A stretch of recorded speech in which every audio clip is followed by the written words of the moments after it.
దినవృత్తాంతములు 2వ గ్రంథము 10వ అధ్యాయము.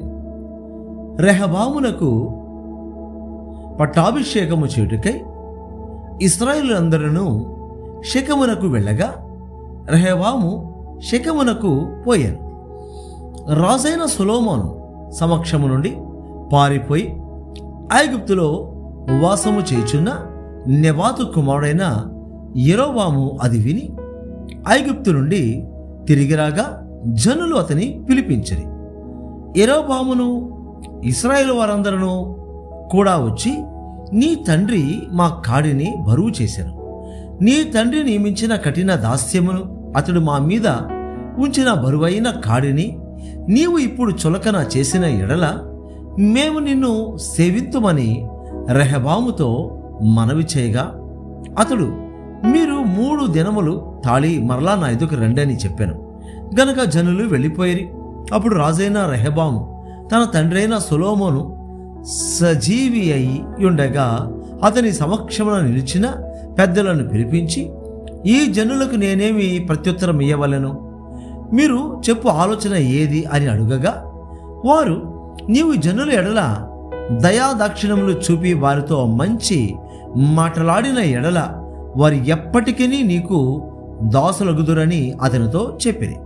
అయితే అతడు పెద్దలు తనకు చెప్పిన ఆలోచన త్రోసివేసి తనతో కూడా పెరిగి తన ఎదుటనున్న యవనస్తులతో ఆలోచన చేసి, నీ తండ్రి మా మీద ఉంచిన కాడిని చులకన చేయమని నన్ను అడిగిన ఈ జనులకు ప్రత్యుత్తరమేమి ఇయ్యవలనని మీరు యోచింతురో చెప్పుడని వారిని అడుగగా, అతనితో కూడా పెరిగిన ఈ యవనస్తులు అతనితో ఇట్లనిరి, నీ తండ్రి మా కాడిని బరువు చేశాను.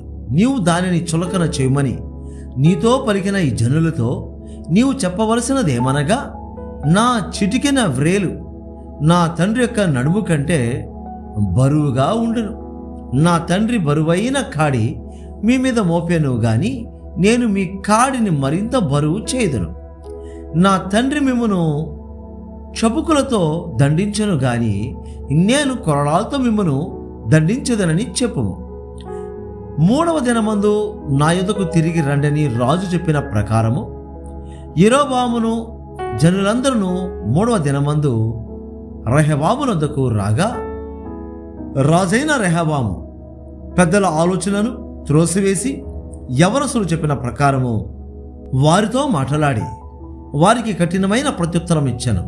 ఎట్లనగా, నా తండ్రి మీ కాడిని బరువు చేశాను, నేను దానిని మరింత బరువు చేయదును. నా తండ్రి మిమ్మను చబుకులతో దండించాను, నేను మిమ్మను కొరడాలతో దండించదనని చెప్పాను.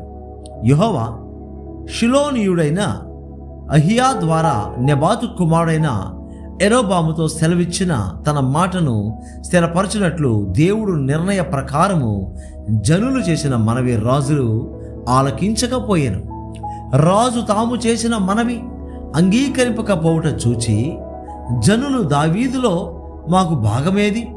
యెషై కుమారుని యందు మాకు స్వాస్థ్యము లేదు. ఇశ్రాయేలు వారులారా, మీ గుడారమునకు పోవుడి.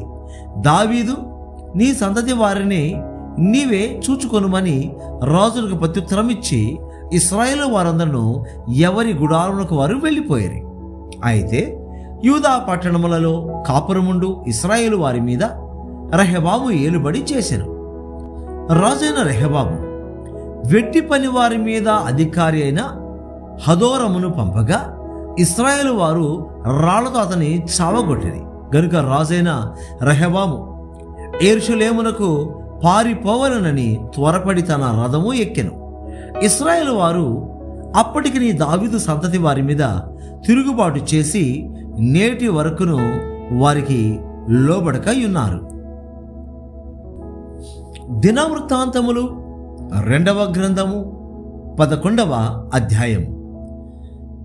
రెహబాము యెరూషలేమునకు వచ్చినప్పుడు ఇశ్రాయేలు వారితో యుద్ధము చేయుటకును రాజ్యమును తనకు మరలా రప్పించుకొనుటకును అతడు యూదా వారిలో నుండి బెన్యామీనీయులలో నుండి ఏర్పరచబడిన యుద్ధశాలులను 180,000 మందిని సమకూర్చగా, దైవజనుడైన షమయాకు యెహోవా వాక్కు ప్రత్యక్షమై ఈలాగు సెలవిచ్చెను.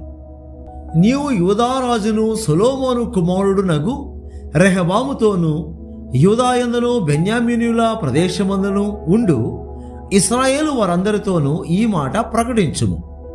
ఈ కార్యము నా వలన జరుగుచున్నదని యెహోవా సెలవిచ్చుచున్నాడు గనుక బయలుదేరకుండాను మీ సహోదరులతో యుద్ధము చేయకుండాను మీరందరూ మీ మీ ఇండ్లకు తిరిగిపోవుడి అని చెప్పాను. కావున వారు యెహోవా మాటలు విని యెరోబాముతో యుద్ధము చేయటం మాని వెళ్ళిపోయారు. రెహబాము యెరూషలేమునందు కాపురముండి యూదా ప్రదేశమందు ప్రాకారములను కట్టించెను. అతడు బెత్లెహేము, ఏతాము, తెకోవా, బేత్సూరు, సోకో, అదుల్లాము, గాతు, మారేషా, జీపు, అదోరాయిము, లాకీషు, అజేకా, జోర్యా, అయ్యాలోను, హెబ్రోను అను యూదా బెన్యామీను ప్రదేశములందుండు ప్రాకార పురములను కట్టించి దుర్గములను బలపరిచి వాటిలో అధిపతులను ఉంచి ఆహారమును, నూనెను, ద్రాక్షారసమును సమకూర్చెను. మరియు వాటిలో డాళ్లను, బల్లెములను ఉంచి ఆ పట్టణములను బహుబలవంతమైన వాటిగా చేసెను. యూదావారును బెన్యామీనీయులను అతని పక్షమున నుండిరి. ఇశ్రాయేలు వారి మధ్య నుండి యాజకులను, లేవీయులను తామున్న ప్రదేశముల సరిహద్దులను దాటి అతని యొద్దకు వచ్చి చేరిరి. యెరోబామును అతని కుమారులను యెహోవాకు యాజక సేవ జరగకుండా లేవీయులను త్రోసివేయగా వారు తమ గ్రామములను, స్వాస్థ్యములను విడచి యూదా దేశమునకును యెరూషలేమునకును వచ్చిరి. యెరోబాము బలిపీఠములకును దయ్యములకును తాను చేయించిన దూడలకును యాజకులను ఏర్పరచుకొనెను. వారు చర్యలట్లుండగా ఇశ్రాయేలీయుల గోత్రముల ఎందంతటను ఇశ్రాయేలీయుల దేవుడైన యెహోవాను వెతకుటకు మనసు నిలుపుకొనిన వారు తమ పితరుల దేవుడైన యెహోవాకు బలులను అర్పించుటకై యెరూషలేమునకు వచ్చిరి. దావీదును సొలొమోనును నడిచిన మార్గమందు 3 సంవత్సరములు వారు నడచి యూదా రాజ్యమును బలపరచి 3 సంవత్సరములు సొలొమోను కుమారుడైన రెహబామునకు సహాయకులైరి. రెహబాము దావీదు కుమారుడైన ఎరీమోతు కుమార్తెయగు మహలతును, యెషై కుమారుడైన ఏలియాబు కుమార్తెయగు అబీహాయిలను వివాహము చేసుకొనెను. అతనికి యూషు, షమర్య, జహము అను కుమారులు కలిగిరి. పిమ్మట అతడు అబ్షాలోము కుమార్తె అయిన మైకాను వివాహము చేసుకొనగా ఆమె అతనికి అబియాను, అత్తయిని, జీజాను, షలోమీతును కనెను. రెహబాము 18 మంది భార్యలను పెండ్లి చేసుకొని 60 మంది ఉపపత్నులను తెచ్చుకొని 28 మంది కుమారులను 60 మంది కుమార్తెలను కనెను. అయితే తన భార్యలందరికంటేను ఉపపత్నులందరికంటేను అబ్షాలోము కుమార్తె అయిన మైకాను అతడు ఎక్కువగా ప్రేమించెను. రెహబాము మైకాకు పుట్టిన కుమారుడైన అబియాను రాజును చేయతలచి అతని సహోదరుల మీద ప్రధానునిగాను అధిపతినిగాను అతని నియమించారు. అతడు మంచి మెలకువ గలవాడై తన కుమారులలో శేషించిన వారిని యూదా, బెన్యామీను సంబంధములైన ఆయా ప్రదేశములలోని ఆయా ప్రాకార పురముల యందు అధిపతులుగా నియమించి వారికి విస్తారమైన సొత్తు ఇచ్చి వారికి పెండ్లిండ్లు చేసెను. దినవృత్తాంతములు 2వ గ్రంథము 12వ అధ్యాయము. రెహబాము రాజ్యము స్థిరపడి నాకు బలపరచబడిన తరువాత అతడును ఇశ్రాయేలీయులందరూ యెహోవా ధర్మశాస్త్రమును విసర్జించిరి. వారు యెహోవా ఎడల ద్రోహము చేసినందున రాజైన రెహబాము యొక్క 5వ సంవత్సరమందు ఐగుప్తు రాజైన షీషకు 1200 రథములతోనూ 60,000 గుర్రపు రౌతులతోనూ యెరూషలేము మీదికి వచ్చెను. అతనితో కూడా ఐగుప్తు నుండి వచ్చిన లూబియులు, సుఖీయులు, కూషీయులు అనువారు లెక్కకు మించి ఉండిరి. అతడు యూదాకు సమీపమైన ప్రాకారపురములను పట్టుకొని యెరూషలేము వరకు రాగా ప్రవక్త అయిన షెమయా రెహబామునొద్దకును షీషకునకును భయపడి యెరూషలేమునకు వచ్చి కూడి ఉన్న యూదావారి అధిపతుల యొద్దకును వచ్చి, మీరు నన్ను విసర్జించితిరి గనుక నేను మిమ్మును షీషకు చేతిలో పడనిచ్చి ఉన్నానని యెహోవా సెలవిచ్చుచున్నాడని చెప్పాను. అప్పుడు ఇశ్రాయేలుల అధిపతులను రాజును తమను తాము తగ్గించుకొని యెహోవా న్యాయస్థులని ఒప్పుకొనిరి. వారు తమను తాము తగ్గించుకొనుట యెహోవా చూచెను గనుక యెహోవా వాక్కు షెమయాకు ప్రత్యక్షమై ఈలాగు సెలవిచ్చాను, వారు తమను తాము తగ్గించుకొనిరి గనుక నేను వారిని నాశనము చేయక షీషకు ద్వారా నా ఉగ్రతను యెరూషలేము మీద కుమ్మరింపక త్వరలోనే వారికి రక్షణ దయచేసేదను. అయితే నన్ను సేవించుటకును భూరాజులకు దాసులై ఉండుటకును ఎంత భేదమున్నదో వారు తెలుసుకున్నట్లు వారు అతనికి దాసులగుదురు. ఐగుప్తు రాజైన షీషకు యెరూషలేము మీదికి వచ్చి యెహోవా మందిరపు బొక్కసములన్నిటినీ రాజనగరులోని బొక్కసములన్నిటినీ దోచుకొని సొలొమోను చేయించిన బంగారపు ఢాళ్లను తీసుకొని పోయాను. వాటికి బదులుగా రాజైన రెహబాము ఇత్తడి ఢాళ్లను చేయించి వాటిని రాజనగరి యొక్క ద్వారమును కాయు సేవకుల యొక్క అధిపతులకు అప్పగించెను. రాజు యెహోవా మందిరములోనికి ప్రవేశించినప్పుడెల్లా నగరు సేవకులు వచ్చి వాటిని ఎత్తి తరువాత వాటిని మరలా గదిలో ఉంచుచూ వచ్చింది. అతడు తను తాను తగ్గించుకొనినందున యెహోవా అతని బొత్తిగా నిర్మూలము చేయక యూదావారు కొంత మట్టుకు మంచితనమును అనుసరించుట చూచి తన కోపము అతని మీద నుండి త్రిప్పుకొనెను. రాజైన రెహబాము యెరూషలేమునందు స్థిరపడి ఏలుబడి చేశాను. రెహబాము ఏలనారంభించినప్పుడు 41 సంవత్సరముల ఈడు గలవాడై ఉండెను. తన నామమును అచ్చట ఉంచుటకై ఇశ్రాయేలుల గోత్రములన్నిటిలో నుండి యెహోవా కోరికొనిన పట్టణమగు యెరూషలేమునందు అతడు 17 సంవత్సరములు ఏలెను. అతని తల్లి పేరు నయమా, ఆమె అమ్మోనీయురాలు. అతడు తన మనస్సు యెహోవాను వెతకుట యందు నిలుపు కనుక చెడు క్రియలు చేశాను. రెహబాము చేసిన కార్యములన్నిటినీ గూర్చి షెమయా రచించిన గ్రంథమందును దీర్ఘదర్శి అయిన ఇద్దో రచించిన వంశావళి యందును వ్రాయబడి ఉన్నది.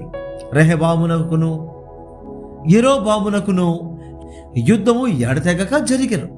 రెహబాము తన పితరులతో కూడా నిద్రించి దావీదు పట్టణమందు పాతి పెట్టబడెను. అతని కుమారుడైన అబియా అతనికి బదులుగా రాజాయెను. దినవృత్తాంతములు 2వ గ్రంథము 13వ అధ్యాయము. రాజైన యెరోబాము ఏలుబడిలో 18వ సంవత్సరమందు అబియా యూదావారి మీద ఏలనారంభించెను.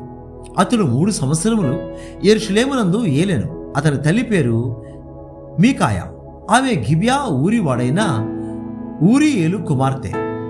అబియాకును యెరోబామునకును యుద్ధము కలుగగా అబియా 4 లక్షల మంది పరాక్రమశాలుల సైన్యము ఏర్పరచుకొని యుద్ధమునకు సిద్ధము చేసెను.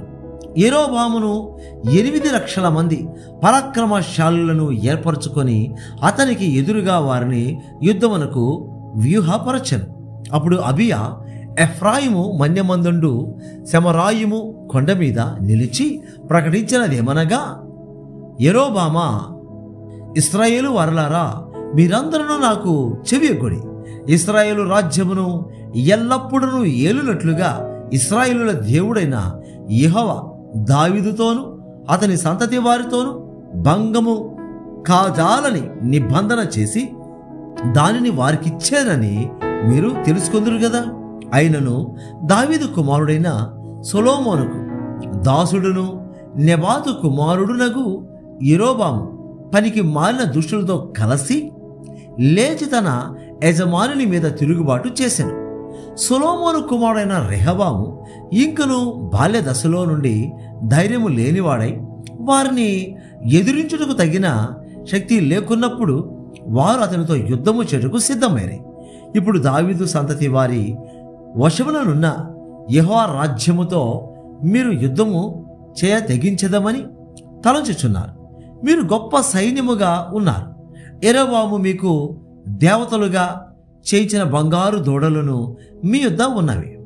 మీరు అహరోను సంతతి వారైన యెహోవా యాజకులను లేవీయులను త్రోసివేసి అన్య దేశముల జనులు చేయునట్లు మీ కొరకు యాజకులను నియమించుకొంటిరి కదా.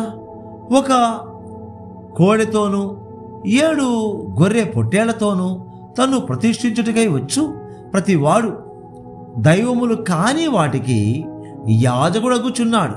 అయితే యెహోవా మాకు దేవుడై ఉన్నాడు, మేము ఆయనను విసర్జించిన వారము కాము. అహరోను సంతతి వారు యెహోవాకు సేవ చేయు యాజకులై ఉన్నారు. లేవీయులు చేయవలసిన పనులను లేవీయులే చేయుచున్నారు. వారు ఉదయాస్తమయముల యందు యెహోవాకు దహన బలులు అర్పించుచు సుగంధ ద్రవ్యములతో ధూపము వేయుచు పవిత్రమైన బల్ల మీద సన్నిధి రొట్టెలు ఉంచుచు బంగారు దీపస్తంభమును ప్రమిదెలను ప్రతి సాయంత్రము ముట్టించుచు వచ్చుచున్నారు. మేము మా దేవుడని యెహోవా ఏర్పరిచిన విధిని బట్టి సమస్తము జరిగించుచున్నాము గాని మీరు ఆయనను విసర్జించిన వారైతిరి. ఆలోచించండి, దేవుడే మాకు తోడై మాకు అధిపతిగానున్నాడు. మీ మీద ఆర్భాటము చేటుకై బోర్లు పట్టుకొని ఊదునట్టి ఆయన యాజకులు మా పక్షమున ఉన్నారు. ఇశ్రాయేలు వారలారా, మీ పితరుల దేవుడైన యెహోవాతో యుద్ధము చేయకుడి, చేసినను మీరు జయమొందరు. యెరొబోము వారి వెనుకటి భాగమందు మాటు గాండ్రను కొందరిని ఉంచి సైన్యము యూదావారికి ముందును మాటు గాండ్ర వారికి వెనుకను ఉండునట్లు చేసెను. యూదావారు తిరిగి చూచి యోధులు తమకు ముందును వెనుకను ఉన్నట్టు తెలుసుకొని యెహోవాకు ప్రార్థన చేసిరి. యాజకులను బోర్లు ఊదిరి. అప్పుడు యూదావారు ఆర్భటించిరి. యూదావారు ఆర్భటించినప్పుడు యెరొబోమును ఇశ్రాయేలు వారందరూ అబియా ఎదుటను యూదావారి ఎదుటను నిలవలేకుండునట్లు దేవుడు వారిని మొత్తినందున ఇశ్రాయేలు వారు యూదావారి ఎదుట నుండి పారిపోయారు. దేవుడు వారిని యూదావారి చేతికి అప్పగించినందున అబియాయును అతని జనులను వారిని ఘోరముగా సంహరించిరి. ఇశ్రాయేలు వారిలో 5 లక్షల మంది పరాక్రమశాలులు హతులైరి. ఈ ప్రకారము ఇశ్రాయేలు వారు ఆ కాలమందు తగ్గింపబడిరి గాని యూదావారు తమ పితరుల దేవుడైన యెహోవాను ఆశ్రయించిన హేతువు చేత జయమొందిరి. అబియా యెరొబోమును తరిమి బేతేలును దాని గ్రామములను, యెషానాను దాని గ్రామములను, ఎఫ్రోనును దాని గ్రామములను పట్టుకొనెను. అబియా బ్రతికిన కాలమున యెరొబోము మరలా బలము పొందలేదు. యెహోవా అతని మొత్తినందు చేత అతడు మరణమొందెను. అబియా మృతి నొందెను. అతడు 14 మంది భార్యలను వివాహము చేసుకొని 22 కుమారులను 14 కుమార్తెలను కనెను. అబియా చేసిన ఇతర కార్యములను గూర్చియు అతని చర్యను గూర్చియు అతని కాలమున జరిగిన సంగతులను గూర్చియు ప్రవక్త ఇద్దో రచించిన సటీక గ్రంథమునందు వ్రాయబడి ఉన్నది.